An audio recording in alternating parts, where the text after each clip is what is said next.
बिस्मिल्लाहिर्रहमानिर्रहीम। अस्सलाम वालेकुम स्टूडेंट्स, कैसे हैं आप सब? ठीक ठाक होंगे।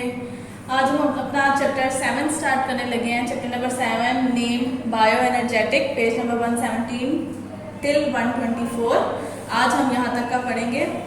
स्टार्ट करेंगे तो हम स्टार्ट में जो आज के जो टॉपिक डिस्कस करेंगे वो ये सब है। स्टार्टिंग में हम इसकी इंट्रोडक्शन पढ़ेंगे, यानी बायो एनर्जेटिक का मतलब क्या है।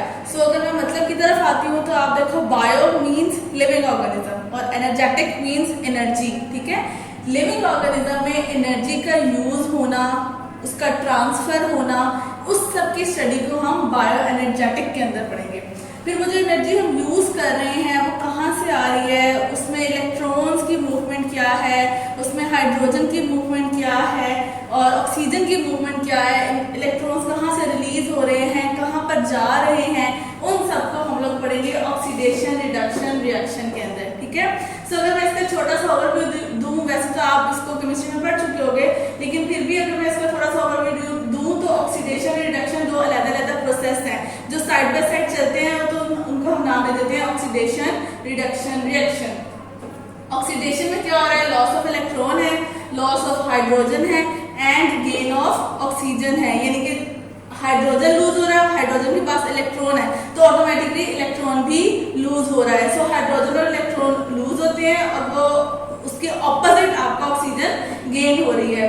अगर आप रिडक्शन की तरफ आए तो रिडक्शन में gain of electron, gain of hydrogen, यानी इलेक्ट्रॉन एक आ रहा है, इट मीन हाइड्रोजन आ रहा है और लॉस ऑफ ऑक्सीजन हो रहा है। अगर इसको मैं कहूँ आपने शॉर्ट फॉर्म में याद रखना है तो आप ये वर्ड याद रख लो, OIL oil, RIG rig, oil rig. O stands for oxidation, I for is, L means loss of electron, यानी oxidation is loss of electron. R stands for reduction, I stands for is, G gain of electron, reduction is gain of electron. ठीक है, फिर उसके बाद हम बात करते हैं आगे ATP की, जो कि हम बहुत टाइम से पढ़ते आ रहे हैं। ATP एनर्जी है, आपके सेल की एनर्जी है। ATP means the cell energy currency, यानी आपके सेल की जो मनी है ना, जो एनर्जी है वो ATP है। ATP होगी तो ही सेल अपना फंक्शन परफॉर्म करेगा, अगर ATP नहीं है तो सेल अपना फंक्शन परफॉर्म नहीं करेगा। अब अगर हम ATP का स्ट्रक्चर देखें तो स्ट्रक्चर में आपको 3 चीजें मिलेंगी। ठीक है, एक 5 कार्बन कंपाउंड मिलेगा जिसका नाम है राइबोस। 5 carbon means 1 2 3 4 5। ठीक है, इन 5 पॉइंट्स पे कार्बन अटैच होते हैं। ये 5 कार्बन कंपाउंड है जिसका नाम है राइबोस। देन आ जाते हैं 3 फॉस्फेट ग्रुप जो कि अटैच है, और फिर आ जाता है एक नाइट्रोजन बेस जो कि डबल रिंग है, एडेनिन। ठीक है, ये 3 स्ट्रक्चर्स हैं। जब ये 3 स्ट्रक्चर्स कंबाइन करते हैं तो ATP बनता है। अब यहाँ पे क्या होता है कि इस 3 स्ट्रक्चर्स में से एक्चुअली हमें ATP एनर्जी कहाँ से दे रहा है, वो हमें फॉस्फेट ग्रुप से दे रहा है। जब इसमें से एक फॉस्फेट ग्रुप का ये मॉलिक्यूल टूटता है तो यहाँ से एनर्जी रिलीज होती है। ठीक है, मैंने आपको नीचे ये इक्वेशन भी बता दी है कि ATP जब कंबाइन करता है वाटर के साथ तो वो एक फॉस्फेट ग्रुप अपना रिलीज करता है। ठीक है, जब वो फॉस्फेट ग्रुप रिलीज करेगा, अभी ये ट्राई है, ठीक है, तो वो डाई हो जाएगा। ट्राई है तो तभी हम इसको T का नाम देते हैं, यानी एडेनोसिन ट्राइफॉस्फेट। एक निकल गया, 2 रह गई, एडेनोसिन डाइफॉस्फेट। साथ में ये फॉस्फेट ग्रुप अलग हो गया, और जब ये टूटता है, ये बॉन्ड टूटता है तो आपको 7.3 किलो कैलोरीज एनर्जी दे रहा है। इसी तरह अगर आप फर्दर अब ये 2 रह जाते हैं, उसमें से भी फर्दर टूटता है, यानी इस ATP में से भी एक फॉस्फेट ग्रुप टूटता है तो वो एक AMP रह जाता है और अगेन 7.3 किलो कैलोरी आपको एनर्जी मिलती है। ठीक हो गया, ये तो था आपका ATP का प्रोसेस। अब हम आगे 1 बाय 1 देखेंगे कि प्लांट्स में आपकी एनर्जी कैसे यूज हो रही है, प्रोड्यूस कैसे हो रही है। फिर हम देखेंगे एनिमल्स में एनर्जी कैसे यूज हो रही है। यानी हम 2 प्रोसेस को पढ़ेंगे, एक फोटोसिंथेसिस का प्रोसेस पढ़ेंगे, एक रेस्पिरेशन का प्रोसेस पढ़ेंगे। फोटोसिंथेसिस तो बिल्कुल आपके प्लांट में होता है, लेकिन जो रेस्पिरेशन का प्रोसेस पढ़ेंगे वो एनिमल्स में भी हो रहा है और एज वेल एज प्लांट्स में भी हो रहा है। फिलहाल आज हम फोटोसिंथेसिस पढ़ेंगे, और आप ये काफी अर्से से पढ़ते आ रहे हो, छोटे होते से पढ़ते आ रहे हो, आपको इसकी इक्वेशन याद हो जानी चाहिए कि कार्बन डाइऑक्साइड जब हाइड्रोजन के साथ कंबाइन करता है इन द प्रेजेंस ऑफ लाइट, यानी कि डे टाइम में, तो जो आपके प्लांट की लीफ के अंदर क्लोरोफिल होता है, ठीक है, उसके अंदर चेंजेस आती हैं, उसके इलेक्ट्रॉन्स के साथ थोड़ा चेंज आता है, और फिर उसके रिजल्ट में क्या प्रोड्यूस होता है, आपका ग्लूकोज मॉलिक्यूल जो कि C6H12O6 है, देन ऑक्सीजन एंड हाइड्रोजन। अब जब ये एक बड़ी सी इक्वेशन एक ही लिख देते हो, एक्चुअली में ये हो क्या रहा है, ये 2 स्टेप में है, ठीक है। अब वो जो स्टेप है उनको हम नाम देते हैं लाइट रिएक्शन और डार्क रिएक्शन, ठीक है। एक स्टेप को लाइट रिएक्शन इसलिए कहा जा रहा है क्योंकि इस रिएक्शन में लाइट की जरूरत पड़ती है, और इस रिएक्शन में लाइट की होते हुए क्लोरोफिल और वाटर के साथ यानी ये वाला प्रोसेस चल रहा होता है और उसके अंदर एटीपी और NADPH बन रहा होता है, ठीक है।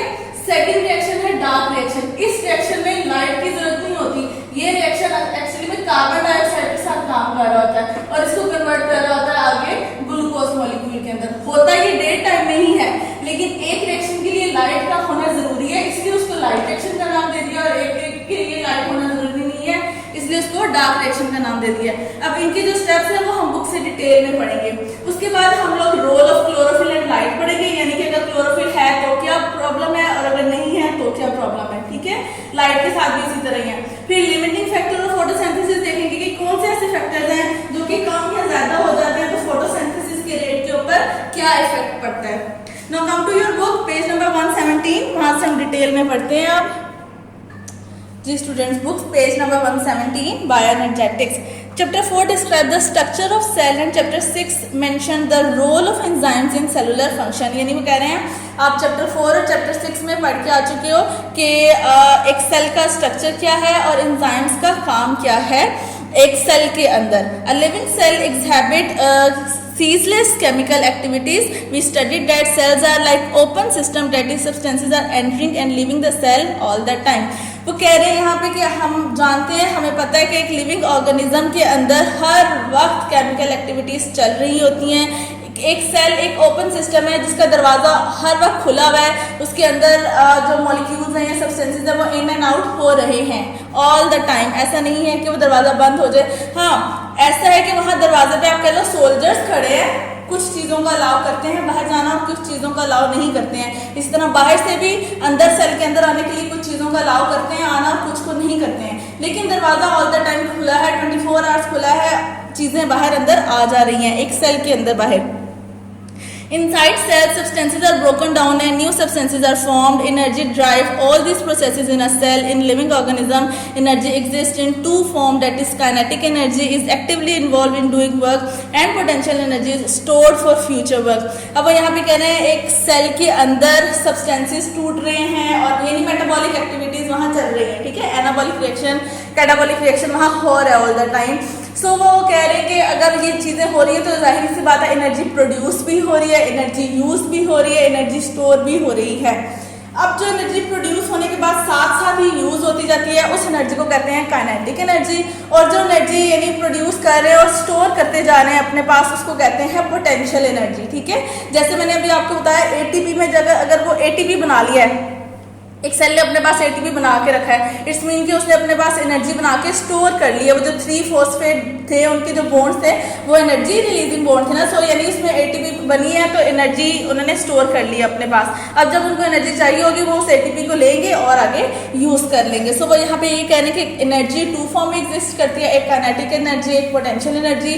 सो अगर एनर्जी साथ साथ यूज होती जा रही है तो वो काइनेटिक एनर्जी है, और अगर हमने उसको स्टोर कर लिया तो वो पोटेंशियल एनर्जी है। Potential energy stored in chemical bonds and is released as kinetic energy when these bonds break.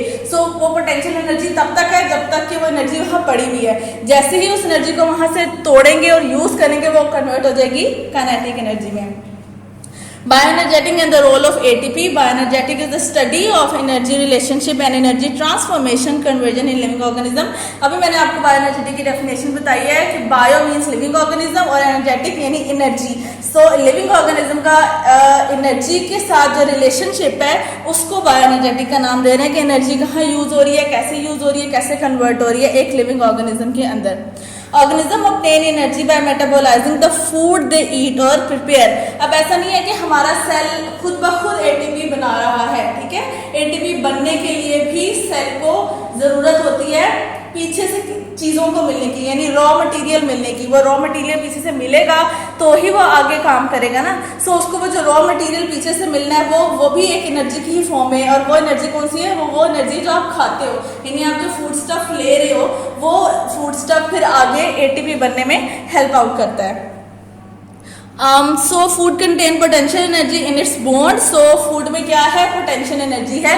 क्यों पोटेंशियल एनर्जी? क्योंकि जब तक वो फूड पड़ा हुआ है वो एनर्जी उसके अंदर स्टोर है, तो स्टोर फॉर्म की जो एनर्जी है उसको क्या कहते हैं हम, potential energy. When these bonds are broken down, a large amount of kinetic energy is usually released. Some of this energy is stored in the form of potential energy in the bond of ATP molecules, while the rest escape as heat. So हम जब वो खाना खाते हैं तो वो potential energy जब हमारे माउथ के अंदर जा रही है और हम उसको ब्रेक कर रहे हैं, तोड़ रहे हैं, च्यू कर रहे हैं, हमारे स्टमक में जा रही है, एंजाइम उसके ऊपर एक्ट कर रहे हैं, तो वो एनर्जी कन्वर्ट हो रही है काइनेटिक एनर्जी में। ठीक है, अब सारी की सारी काइनेटिक एनर्जी में कन्वर्ट नहीं होती है, कुछ रह जाती है। वो जो रह जाती है वो पोटेंशियल एनर्जी में स्टोर हो जाती है, और जो काइनेटिक एनर्जी में स्टोर हो रही है वो हम यूज कर रहे हैं अपनी वॉकिंग के लिए, अपनी हेयरिंग के लिए, सीइंग यानी देखने के लिए, स्मेल, टेस्ट, टच, हमारे अंदर बॉडी के अंदर बहुत सारे और काम हो रहे हैं उसके लिए, हीट जो हमारी बॉडी से स्केप हो रही है उसके लिए। ठीक है, सो उन जो हम खाना खा रहे हैं उसमें दोनों ही एनर्जीज आ रही है, काइनेटिक एनर्जी भी आ जाती है और पोटेंशियल एनर्जी भी आ जाती है।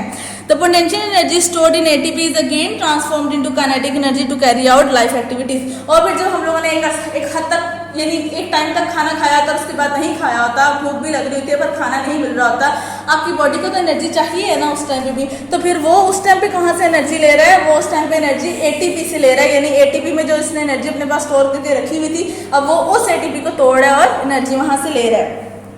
रिकॉलिंग, ब्लू बॉक्स पे आ जाए। Plants and some microorganism, for example photosynthetic bacteria and algae, यानी माइक्रो ऑर्गेनिज्म में वो बता रहे हैं कौन कौन से हैं आपके बैक्टीरिया और एल्जी आ जाते हैं। Prepare their own food from carbon dioxide and water in the presence of light by a process called photosynthesis, जो कि आपको पता है कि कार्बन डाइऑक्साइड, ऑक्सीजन, लाइट और क्लोरोफिल, ये चार चीजें होंगी तो फोटोसिंथेसिस का प्रोसेस होगा और आगे आपकी ग्लूकोज और ऑक्सीजन यानी बनते हैं। Whereas animal, fungi and many microorganism जो कि फोटोसिंथेटिक नहीं है, सारे माइक्रो ऑर्गेनिज्म फोटोसिंथेटिक नहीं होते हैं। ठीक है, like bacteria, non-photosynthetic bacteria and protozoa get the prepared food। So ऐसे एनिमल्स जिनमें फोटोसिंथेसिस नहीं होती, ऐसे प्लांट्स या प्लांट्स में जो ऑप्शन आ जाती है फंजाई वाली, ठीक है, और ऐसे माइक्रो ऑर्गेनिजम्स जो जिनमें फोटोसिंथेसिस का प्रोसेस नहीं हो रहा, उन खाना तो उनको भी चाहिए। प्लांट्स के पास खाना लेने के लिए ये एक बेनिफिशियल प्रोसेस है कि ऑटोमेटिकली उनके अंदर खाना बन जाता है, सो वो उसी खाने को यूज कर लेते हैं। हमें खाना बाहर से लेना पड़ता है इन the form of prepared food. Next page पे आ जाए, आपका ऑक्सीडेशन रिडक्शन का प्रोसेस आ जाता है, यानी वो अब आगे आपके ATP तक जाने तक, एनर्जी के मॉलिक्यूल इलेक्ट्रॉन्स तक जाने तक, वो आपको थोड़ा सा ओवरव्यू देना चाह रहे हैं कि एक्चुअली में ऑक्सीडेशन रिडक्शन रिएक्शन क्या होता है। Various life processes in organisms involve constant flow of energy. This energy flow comprises the acquisition, transformation and use of energy for various life processes like growth, movement, reproduction, etc. ये जैसे उन्होंने बताया कि हमारी life में oxidation reduction processes कहाँ कहाँ हो रहे होते हैं, हमारी लाइफ में all the time energy use हो रही होती है, प्रोड्यूस हो रही होती है। ठीक है, सो फ्लो ऑफ एनर्जी हमारी बॉडी में रहता है, और वो जो फ्लो ऑफ एनर्जी है वो डिफरेंट जगह पे डिफरेंट कैरेक्टर में आ जाता है। ठीक है, कहीं पे वो ATP की फॉर्म में होता है, कहीं पे ADP की फॉर्म में होता है, कहीं पे वो एनर्जी काइनेटिक एनर्जी की फॉर्म में आ जाती है। ठीक, और फिर वो हमारी लाइफ को आगे बढ़ाती है, फॉर एग्जांपल ग्रोथ में, मूवमेंट में, रिप्रोडक्शन में। For all life processes, oxidation reduction reaction are the direct source of energy. Redox reaction involves exchange of electrons between atom. The loss of electron is called oxidation, while the gain of electron is called reduction. ये paragraph आपने याद करना है। कह रहे हैं कि oxidation reduction reaction हमारी लाइफ में चल रहा है, और रिडॉक्स रिएक्शन में क्या हो रहा है, एक्चुअली इलेक्ट्रॉन्स आगे पीछे हो रहे हैं। ऑक्सीडेशन में इलेक्ट्रॉन्स निकल जाते हैं एक मॉलिक्यूल से बाहर, लॉस ऑफ इलेक्ट्रॉन हो रहा है, जबकि रिडक्शन में गेन ऑफ इलेक्ट्रॉन हो रहा है।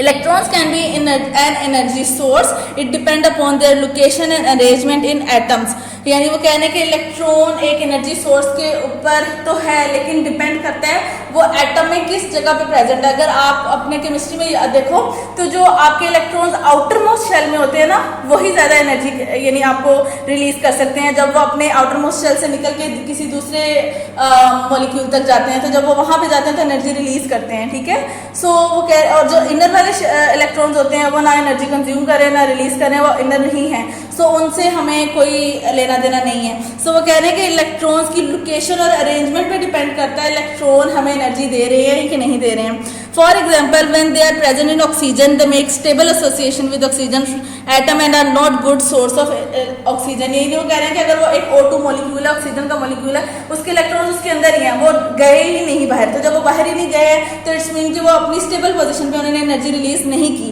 But if electrons are dragged away from oxygen and attached to some other atom, for example carbon or hydrogen, they make unstable association.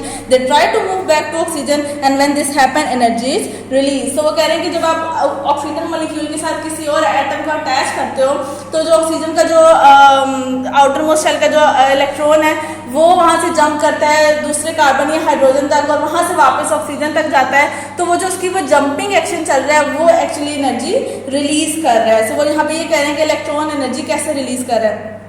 आप बेशक इस पूरे पैराग्राफ को ना याद रखें, पर ये पहली वाली जो एटम तक की लाइन है ये आपने इसमें याद रखनी है. Last paragraph, in living organism, redox reaction involves the loss of and gain of hydrogen atom. We know that a hydrogen atom contains one proton and one electron. It means when a molecule lose a hydrogen atom, it actually loses an electron. जो कि loss of electron क्या है? Oxidation. And similarly, when a molecule gain hydrogen atom, it actually gains an electron. जो कि था gain of electron is reduction. So आपने ये second paragraph याद करना है, पूरा थर्ड लास्ट पैराग्राफ याद करना है, जो थर्ड पैराग्राफ है उसकी ये फर्स्ट वाली लाइन याद करनी है. देन आ जाते हैं हम अपने एटीपी मॉलिक्यूल के ऊपर, जो कि एक एनर्जी करेंसी है आपके सेल की. The major energy currency of all cells is a nucleotide called adenosine triphosphate. Adenosine A आ जाता है, ट्राई T और फॉस्फेट P, इसलिए इसको ATP का नाम देते हैं. क्वेश्चंस में आ जाता है what is ATP stands for, ADP stands for, AMP stands for. ठीक है. It is the main energy source for majority of the cellular function like synthesis of macromolecules like DNA, RNA and protein, movement, transmission of nerve impulses, active transport, exocytosis, endocytosis. इसके अलावा बहुत सारे और आपकी body के अंदर functions, metabolic activities चल रही होती हैं, फंक्शंस परफॉर्म हो रहे होते हैं जहाँ पे इसकी ज़रूरत पड़ती है.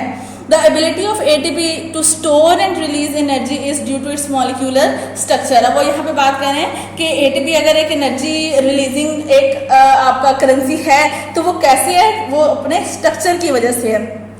अब वो स्ट्रक्चर में क्या है, ईच ATP मॉलिक्यूल हैज 3 सब यूनिट, 3 उसमें आ जाते हैं उसके स्ट्रक्चर्स. पहला क्या है, adenine, double ring nitrogenous base. ये जो डबल रिंग नाइट्रोजनस बेस है, एक राइबोस आपकी शुगर है जो 5 कार्बन शुगर आ जाती है, और 3 phosphate group in linear chain, यानी एक लंबी सी ऐसी चेन में प्रेजेंट है.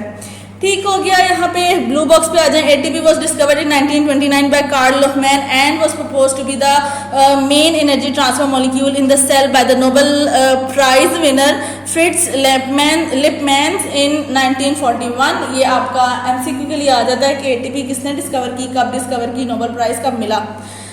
नीचे वाला ब्लू बॉक्स पे आ जाए तो because ATP plays a central role as energy currency in all organism, it must have appeared in the early history of life. यानी एक जनरल यानी एक स्टेटमेंट दी है कि अगर ATP है तो यानी जब से आपकी दुनिया में लाइफ आई है, इट मीन ATP भी तब से ही था, लेकिन डिस्कवर बाद में हुआ है. नेक्स्ट पेज पे आ जाए.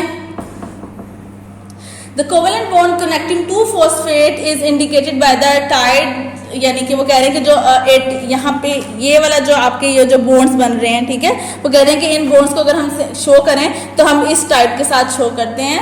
और ये क्या है, is a high energy releasing bond. ये एनर्जी रिलीजिंग बॉन्ड है. यही बॉन्ड जब टूटते हैं तो एनर्जी रिलीज होती है. The energy in this bond is released as it break and inorganic phosphate PI get separated from ATP, यानी वो जो PI इनऑर्गेनिक फॉस्फेट है वो वहाँ से टूट जाता है. The breaking of one phosphate bond releases about 7.3 kilo calories.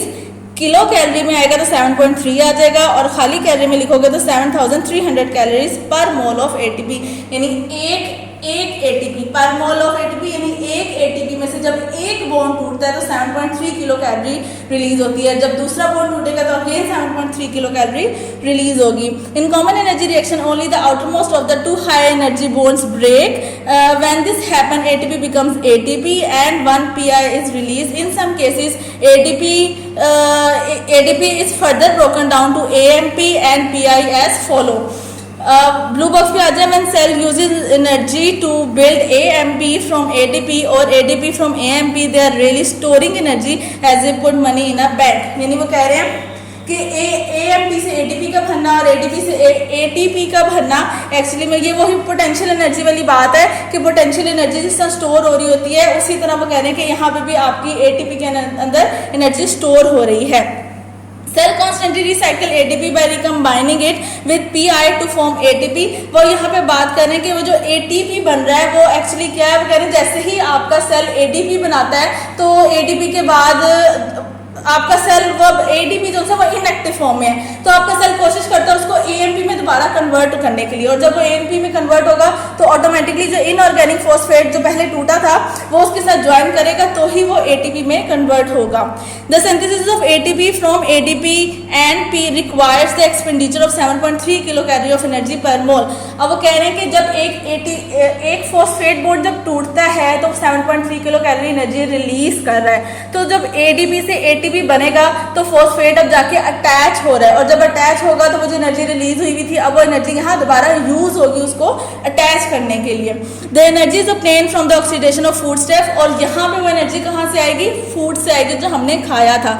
This energy okay, so we can summarize that ATP is generated by energy releasing process and is broken down by energy consuming process। तो वो कह रहे हैं कि हम ये कह सकते हैं कि ATP जो बन रहा है वो किस वजह से बन रहा है, पीछे से कहीं से जो एनर्जी हम फूड स्टफ खा रहे हैं वहां से जो हमें एनर्जी मिल रही है उस एनर्जी से वो बन रहा है। इसलिए एटीपी का बनना एनर्जी रिलीजिंग प्रोसेस से आ रहा है कि पीछे कहीं एनर्जी रिलीज हो रही है, वो एनर्जी यहाँ यूज हो रही है और आगे एटीपी बन रहा है। और जो एटीपी टूट रहा है वो एटीपी क्यों टूट रहा है, क्योंकि आगे फर्दर कहीं प्रोसेस के लिए एनर्जी चाहिए है और वो उस एनर्जी के लिए हमें एटीपी को तोड़ना पड़ेगा। In this way ATP transfer energy between metabolic reaction. इस तरीके से जो एटीपी है वो आपके जो मेटाबॉलिक रिएक्शंस चल रहे हैं आपकी साइकिल के अंदर, उसके अंदर एनर्जी को एक जगह से दूसरी जगह ट्रांसफर कर रहा है। तो अब नेक्स्ट टॉपिक हमारा स्टार्ट हो जाता है फोटोसिंथेसिस का, कि फोटोसिंथेसिस में अब आ गया हमारा एटीपी जो बन रहा है वो किस तरह से बन रहा है और फिर यूज हो रहा है तो वो कैसे यूज हो रहा है। Photosynthesis is the synthesis of glucose from carbon dioxide and water in the presence of sunlight and chlorophyll. ये तो आगे फोटोसिंथेसिस की definition. With oxygen as a by product, यानी कि वो क्या कह रहे हैं कि कार्बन और हाइड्रोजन जब कंबाइन करते हैं इन द प्रेजेंस ऑफ सनलाइट, किस में कंबाइन कर रहे हैं, क्लोरोफिल के अंदर, तो वो क्या रिलीज कर रहे हैं, हमारा ग्लूकोज मॉलिक्यूल बना रहे हैं, ऑक्सीजन रिलीज कर रहे हैं और कुछ अमाउंट पानी की बन रही है। बेसिक जो यहाँ पे चीज बन रही है वो ग्लूकोज है और जो ऑक्सीजन है वो बाय प्रोडक्ट है, यानी वो साइड में ऑटोमेटिकली खुद ही से बन गया। Photosynthesis is an anabolic building process and is an important component of bioenergetics in living organism। यानी वो कहने के फोटोसिंथेसिस कौन सा प्रोसेस है, एनाबॉलिक प्रोसेस और एक इम्पॉर्टेंट प्रोसेस है लिविंग ऑर्गेनिज्म में। बेसिकली यहाँ पे लिविंग ऑर्गेनिज्म किसकी बात कर रहे हैं, जो कि प्लांट्स हैं या फोटोसिंथेटिक माइक्रो ऑर्गेनिजम्स हैं। It is most important biochemical pathway and nearly all life depend on it. ये एक बहुत इंपॉर्टेंट पाथवे और सारी लाइफ इस पे डिपेंड करती है, बिकॉज एनिमल्स में चाहे ये चीज नहीं हो रही है लेकिन एनिमल्स जो खाना खा रहे हैं वो इन्हीं से तो ले रहे हैं, हमारे वेजिटेबल्स, हमारी जो फूड स्टफ आ जाता है ये, और इवन अगर हम लोग अपना कोई काओ या कोई मीट वगैरह भी खा रहे हैं तो वो भी इन्हीं को खाकर जिंदा है, तभी तो हमारे पास मीट भी आ रहा है। So all life processes depend on plants and plants depend on photosynthesis. It comprises mainly coordinated biochemical reactions that occur in plants, some protist, algae and some bacteria. A simple general equation for photosynthesis is as follow। Next आ जाता है intake of water and carbon dioxide, यानी कि आपके plants के अंदर पानी और कार्बन डाइऑक्साइड का जाना, वो कहाँ से जा रहा है, कैसे जा रहा है। Water and carbon dioxide are the raw material of photosynthesis, यानी कि वो रॉ मटेरियल है ना, प्रोडक्ट तो इस साइड पे आ जाते हैं, सो ये रॉ मटेरियल है। Plants have mechanism for the intake and transport of these raw materials. Water present in soil is absorbed by root and root hairs through osmosis। यानी osmosis के प्रोसेस से, आपको पता है osmosis, पानी की मूवमेंट osmosis से ही होती है। So osmosis के प्रोसेस से पानी जो सॉइल के अंदर प्रेजेंट है वो रूट्स के अंदर चला जाता है। This water is eventually transported to leaves through xylem vessels. और आपको पता है कि पानी की ट्रांसपोर्ट के अंदर, पानी की ट्रांसपोर्ट प्लांट में किस ट्यूब से हो रही है, वो जाइलम से हो रही है, और खाना फ्लोएम से जा रहा है। सो वो कह रहे हैं कि जब रूट्स में पानी आता है तो फिर उसके बाद वो वहाँ से जाइलम में जाता है और जाइलम से होता हुआ वो लीफ के में जो जाइलम जहाँ पे ट्यूब है वहाँ तक चला जाता है। Recalling osmosis is the movement of water from a dilute solution to the concentrated one through a membrane. ये आप पढ़ चुके हो बहुत अच्छे से, ऑस्मोसिस की इन्होंने डेफिनेशन आपको ये दी है। Then the air that enter leave through tiny pores known as stomata reaches into the air spaces present around mesophyll cells. This air carries CO2 which gets absorbed in the thin layer of water surrounding mesophyll cells. From here the carbon dioxide diffuses into the mesophyll cell. So पीछे वाला paragraph आपका water पे था, यहाँ पे ये वाला paragraph आपका कार्बन डाइऑक्साइड पे है। वाटर तो रूट से आया, कार्बन डाइऑक्साइड कहाँ से आ रही है? स्टोमेटा से आ रही है। स्टोमेटा से आपके लीफ के मेसोफिल स्पेसिस में आ रही है, मेसोफिल यानी एयर स्पेसिस में आ रही है और वहाँ से फिर वो वाटर के साथ अटैच करती है और मेसोफिल सेल्स के अंदर चली जाती है। अब ब्लू बॉक्स में आ जाओ, ये अक्सर ब्लू बॉक्स एमसीक्यूज में आ जाता होता है। Stomata covers only 1 to 2% of the leaf surface, but they allow much air to pass through them. यानी स्टोमेटा लीफ की सरफेस का कितने हिस्से पे प्रेजेंट है? 1 से 2%। यानी एक तो लीफ की लोअर सरफेस पे प्रेजेंट है और जो उस लोअर सरफेस पे प्रेजेंट है वो भी जस्ट 1 to 2% उस सरफेस को वो यूज कर रहे हैं और इतनी छोटी सरफेस को यूज करते हुए भी वो बहुत ज्यादा जो एयर है वो पास कर रहे हैं लीफ के अंदर और बाहर। नाउ मैकेनिज्म ऑफ फोटोसिंथेसिस, यानी फोटोसिंथेसिस का जो मैंने आपको मैकेनिज्म लाइट रिएक्शन और डार्क रिएक्शन बताया था, अब हम वो पढ़ने लगे हैं। Photosynthesis occur in 2 phases. During first phase, light energy is captured and is used to make high energy molecule which is ATP and NADPH. These reactions are known as light reactions that take place in the thylakoid membrane of chloroplast. अगर आपको अपना chapter 4 याद हो, हमने cell structure सब पढ़ा था, हमने क्लोरोप्लास्ट के बारे प्लास्टिड्स के बारे में पढ़ा था। क्लोरोप्लास्ट था, उसके अंदर थैलाकॉइड मेम्ब्रेन्स थे। सो ये लाइट रिएक्शन थैलाकॉइड मेम्ब्रेन्स में चल रहा होता है, लाइट के अंदर हो रहा होता है और हाइड्रोजन के साथ इसमें अभी हम नीचे इसके यहाँ पे पूरे स्टेप पढ़ेंगे लाइट रिएक्शन में, तो आपको पता चल जाएगा कि लाइट रिएक्शन यूज हो रही होती है, इसलिए उन्होंने इसको लाइट रिएक्शन का नाम दिया। और इसमें क्या चीज बन रही है? हाई एनर्जी मॉलिक्यूल्स ATP और ADP बन रहे हैं। During second phase, carbon dioxide is reduced to make glucose. In this phase, the energy from high energy molecule, that is ATP and ADP, H is utilized.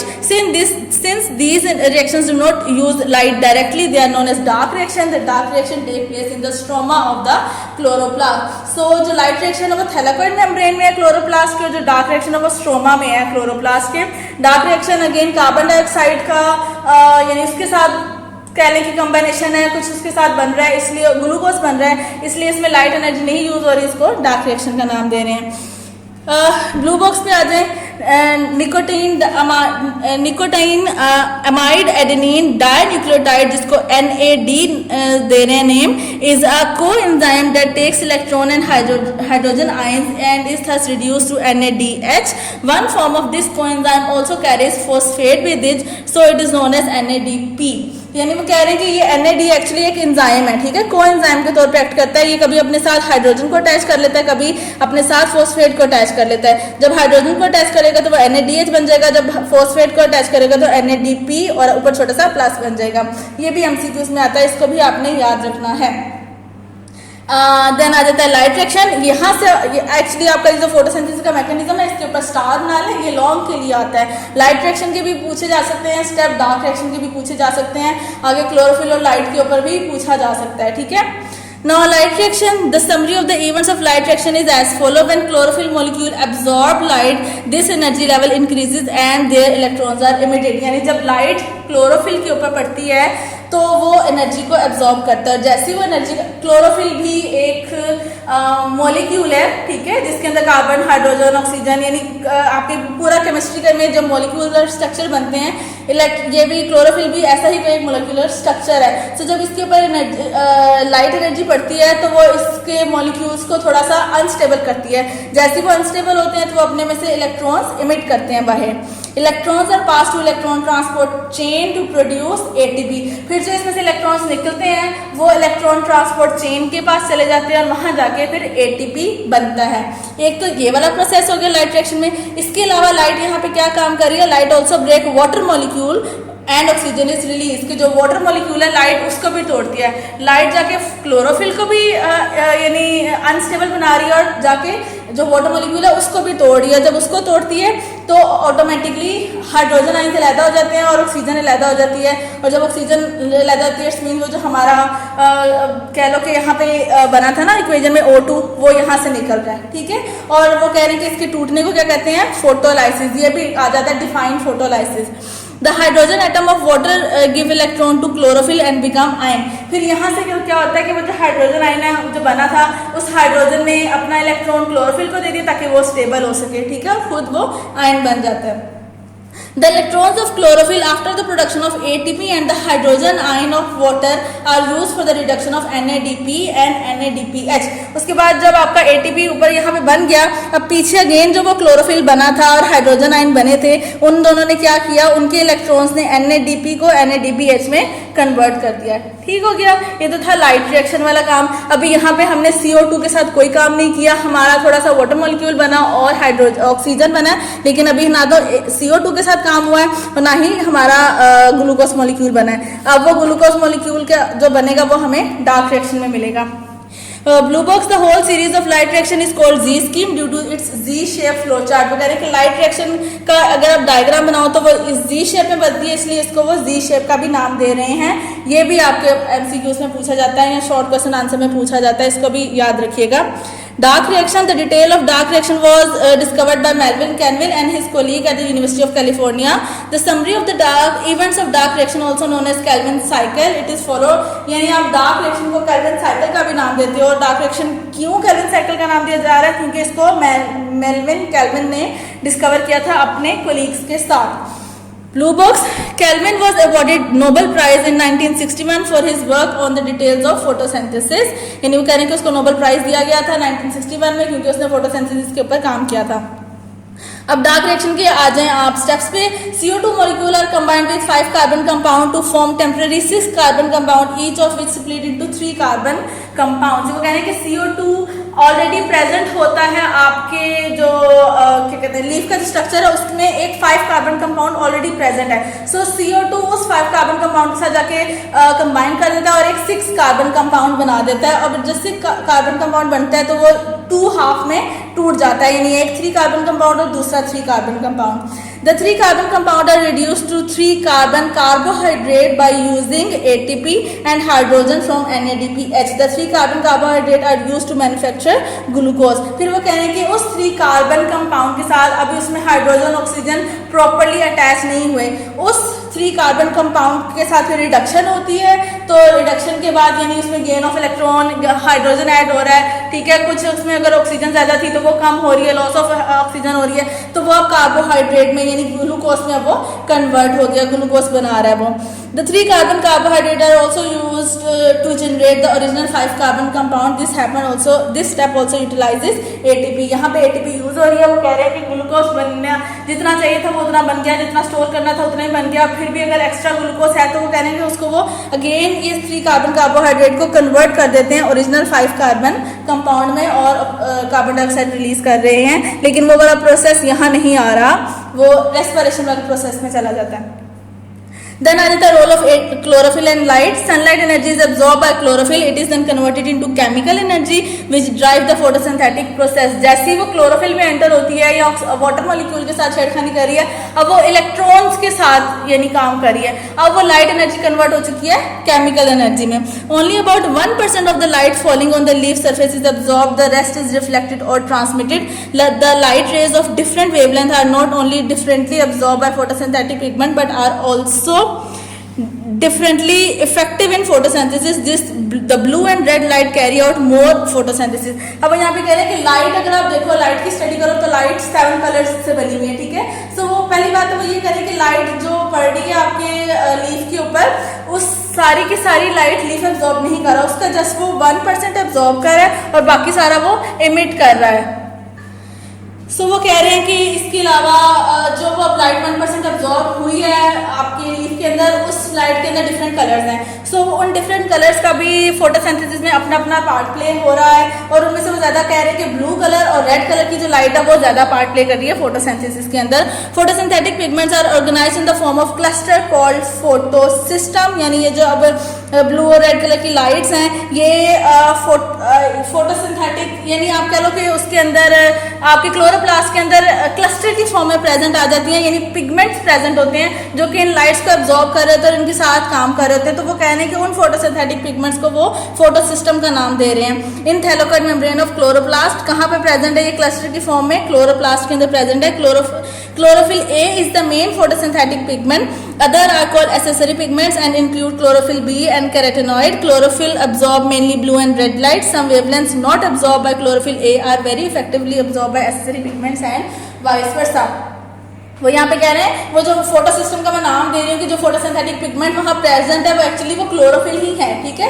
Chlorophyll A, chlorophyll B और बहुत सारे associated pigments है जिसमें उन्होंने carotenoid का भी नाम दिया है। सो वो कह रहे हैं कि ये एक्चुअली में क्या कर रहे हैं, लाइट को एब्जॉर्ब कर रहे हैं, और मेनली इनमें से कौन सा पिगमेंट लाइट एब्जॉर्ब कर रहा है, क्लोरोफिल ए एब्जॉर्ब कर रहा है। जो बाकी सारे पिगमेंट्स है वो यानी क्लोरोफिल ए जो लाइट एब्जॉर्ब कर रहा है उसके अलावा जो बाकी लाइट बच रही है वो बाकी सारे पिगमेंट्स यानी क्लोरोफिल बी और कैरोटेनॉइड ही एब्जॉर्ब कर रहे हैं। सो वो अब यहाँ पे वो बात कर रहे हैं कि क्लोरोफिल ए कौन सी लाइट एब्जॉर्ब करते हैं, वो ज़्यादा से ज़्यादा ब्लू और रेड लाइट एब्जॉर्ब कर रहे हैं, ठीक है। Some wavelengths not absorbed by chlorophyll A are very effectively absorbed by accessory। हाँ, ये मैंने आपको बात बता दी है कि जो क्लोरोफिल वाले ए और बी वाले जो पिगमेंट्स हैं वो लाइट एब्जॉर्ब नहीं कर रहे हैं, वो बाकी सारे एक्सेसरी पिगमेंट्स लाइट एब्जॉर्ब कर रहे हैं। Pigments are the substances that absorb visible light. Different pigments absorb light of different wavelength colours, normally general बात है। देन आ जाए limiting factors in photosynthesis, any environmental factor the absence or deficiency of which can decrease the rate of the metabolic reaction is called limiting factor for that reaction.